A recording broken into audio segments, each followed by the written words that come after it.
2014 में BSNL था, India की नंबर 1 गवर्नमेंट कंपनी थी ना।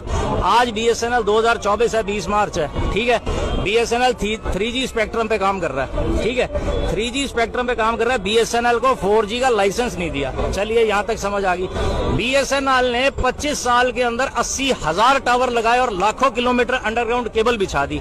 वो किसका पैसा? हमारे टैक्स से गया, ठीक है।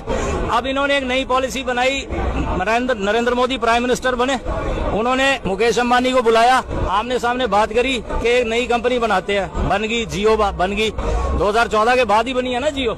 उसके बाद उनको कह दिया कि जी हमारा तो एक टावर नहीं है, नेटवर्क कैसे आएगा। उन्होंने कहा भाई सरकार के 80,000 टावर हैं BSNL के, उसको हम रोक लेते हैं, उसको हम बैकवर्ड पे ले आते हैं। अब उसका नीलामी ऑक्शन लगा दिया और 2-3 कंपनियां थी। एक वोडाफोन है, वो 60 देशों में, क्योंकि इंग्लैंड की कंपनी है इसलिए बची हुई है, और आइडिया बिड़ला की कंपनी है इसलिए बची है। छोटे प्लेयर तो साफ ही कर दिए इन्होंने, निपटाई दिए। और उसके बाद ये इन्होंने कह दिया कि भाई जो सरकार के 80,000 टावर थे अब वो यूज करेगा जियो।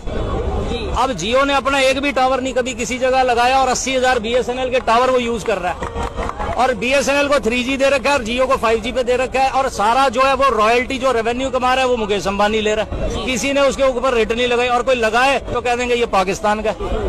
बात को समझने की कोशिश करो, फैक्ट्स को, सच्चाई को समझो। देखिए